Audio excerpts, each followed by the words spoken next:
हिंदू योद्धा परिवार के संस्थापक विश काम्बोज को पुलिस ने गिरफ्तार कर लिया है।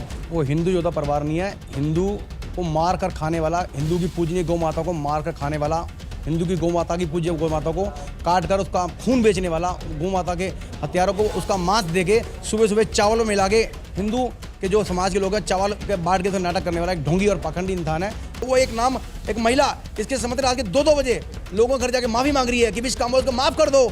हर हफ्ते ये लोगों को चावल बांट रहे हैं, कड़ी चावल बांट रहे हैं, गाय के खून से सने चावल बांट रहे हैं। नार्को टास्क में पता लगाए कौन कौन से सफेदपोश शहर के लोग जाने अनजाने या भूलवश इसे सहयोग कर रहे हैं या सच्चाई में सहयोग कर रहे हैं। चोरी, डकारी, अवैध वसूली सारे काम ये कर रहा था। कल इसका आन मिलो सजना सरसावा थाने में हुआ, फट्टे बजे दबा के तब इसने सारे अपराध कबूल किए कि मैं अपराधी हूँ, मैं दोषी हूँ, मैं बलात्कारी हूँ और मैं अयाशी हूँ और मैं गो तस्कर हूँ। कबूल किया इसने।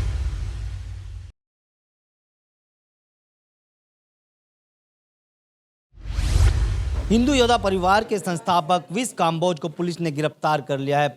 उस पर आरोप है कि वो पैसे लेकर के न सिर्फ गोकशी कराता था बल्कि झूठे मुकदमों में फंसाने के लिए भी गोवंश के कंकाल सड़क पर रख करके जाम भी लगाता था। इस पर बातचीत कर लेते हैं कि कुछ हिंदू समुदाय के लोग हमारे साथ हैं और जूनियर भगत सिंह कहे जाने वाले विजय चौहान हमारे साथ हैं। बात कर लेते हैं। विजय भाई, आज एक हिंदू योद्धा परिवार का सदस्य गिरफ्तार किया गया और जेल चला गया, क्या कहना चाहिए? वो हिंदू योद्धा परिवार नहीं है, हिंदू को मार कर खाने वाला, हिंदू की पूजनीय गौ माता को मार कर खाने वाला, हिंदू की गौ माता की पूज्य गौ माता को काट कर उसका खून बेचने वाला, गौ माता के हत्यारों को उसका मांस दे के सुबह सुबह चावल में मिला के हिंदू के जो समाज के लोग हैं चावल के बांट के तो नाटक करने वाला एक ढोंगी और पाखंडी इंसान है। उन पाखंडियों का ही परिवार है।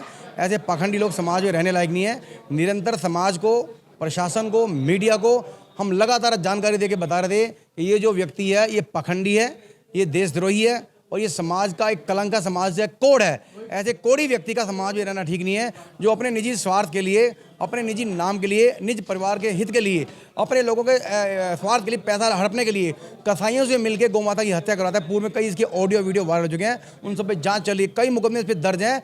गुंडा एक्ट, हिस्ट्रीचरत तरीबार की कार्रवाई एरिया में कोर्ट चल रही है। एक बड़े नेता का फोन करा के, जैसे कल ये तरीबार होने वाला है, उसका फोन करा के 2-4 दिन का टाइम लिया, फिर हाई कोर्ट से स्टे लिया, उस वजह से बच गया। और कई अन्य मामलों में 50 से ज़्यादा लोग मेरे शहर में, मेरे नॉलेज में है, जिनके पास ये लूटपाट करने गया, उनको ब्लैकमेल किया, उनसे अवैध वसूलियाँ की और अवैध वसूली करना जब उन्होंने इसके खिलाफ कार्रवाई की, जो कमज़ोर था उसको घर जाके धमका दिया, डरा दिया। जो पैसे वाले ताकतवर लोग थे उनके घर में जाके पैरों पड़ के माफ़ी मांगी, जी मुझे माफ़ कर दो। और एक महिला जिसको लगातार हम समझा रहे थे, प्रशासन से मांग कर रहे थे कि इसको समझाया जाए, ये गलत आदमी का साथ दे रही है, गलत आदमी के सहयोग में उसका पूरा संरक्षण दे रही है, उसकी जमानतें करा रही है, उसके पक्ष में एफिडेविट दी है। सारे समाज के कई लोगों में जब भी वो बड़ा कांड करता, बलात्कार करता था, याशी करता था या अवैध वसूली करता, वो पकड़ा जाता है, उसकी वीडियो ऑडियो वायरल होती थी। वो एक महिला इसके समझ रात के 2-2 बजे लोगों के घर जाके माफी मांग रही है कि विश काम्बोज को माफ कर दो, उसे माफ कर दो, बचा दो, बचा दो। आखिर कब तक? आज प्रत्यक्ष पर्दाफाश हो गया।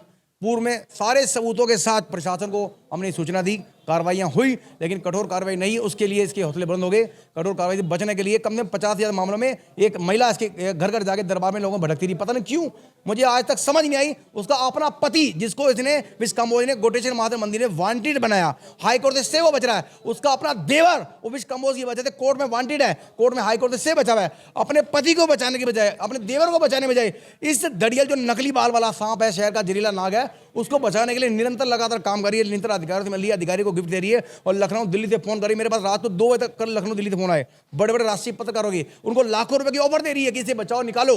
कहां से आ रहे लाखों रुपए इनके पास?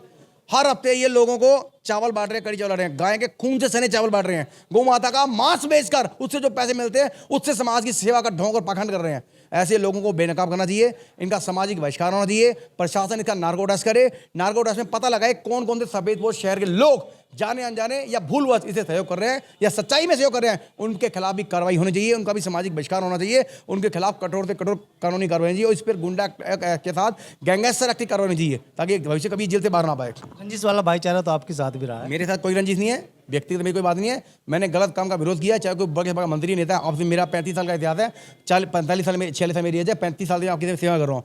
मैंने हर इंसान को जो अच्छा काम किया है उसे पूरा संरक्षण देना है, सहयोग देना बता दिया। अगर वो गलत करता है तुरंत उसका विरोध किया है, जेल भिजवाए, इसे भी पूरे कई बार जेल भिजवाया।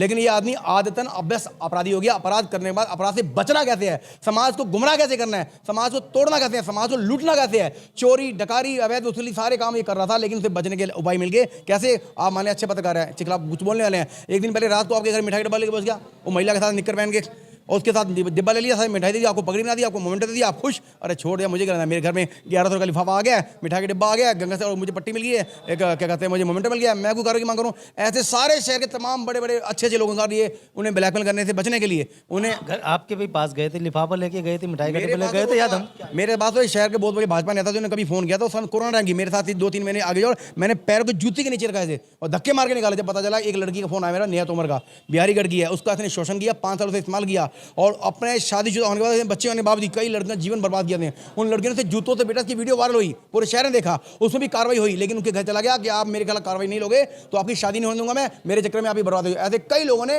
अपनी बदनामी से बचने के लिए, शादी से बचने के लिए अपने इसके खिलाफ कार्रवाई वापस ली, डर के मारे। जो गरीब लोग थे उन्हें डराया, जो ताकतवर थे उनसे माफी मांगी घर जाके। तो ये आदतन अभ्यस्त अपराधी है, शहर में कभी भी फीसा खराब कर सकता है, दंगा करता है अपने स्वार्थ के लिए, ये किसी को भी बेच सकता है, किसी को भी नीलाम कर सकता है। आप पहले भी इसके खिलाफ आंदोलन भी किया है, और पुलिस लाइन में भी एक कांड ऐसा हुआ था जिसमें आप दोनों आमने सामने हुए थे। इसने एक मुस्लिम था बेचारा, गरीब आदमी, रिक्शा वाला, उस रिक्शा वाले से इसने अपनी जगह पे कोई फर्जी कुछ सामान मंगाया, और वहाँ जब वो सामान रिक्शा से उतारा, उसका मोबाइल उठाया, उसे फर्जी OTP भी चोरी कर लिया, चोरी करके व्हाट्सअप डाउनलोड किया, आपका मोबाइल चोरी किया, इनका व्हाट्सअप चोरी किया, इनका घर का नेट चोरी किया, किसी का मोबाइल चोरी किया, और 5वीं जगह बैठ के अपने दुश्मन के खिलाफ फर्जी एडिट किया, इसमें वीडियो वायरल किया, उसने साइबर क्राइम के खिलाफ मुकदमा दर्ज किया।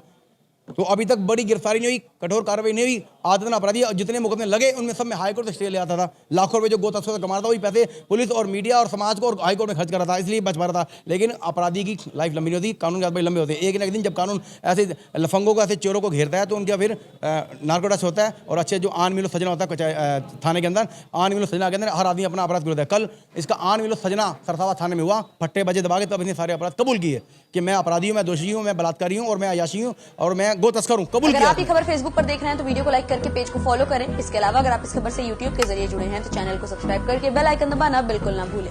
नमस्कार।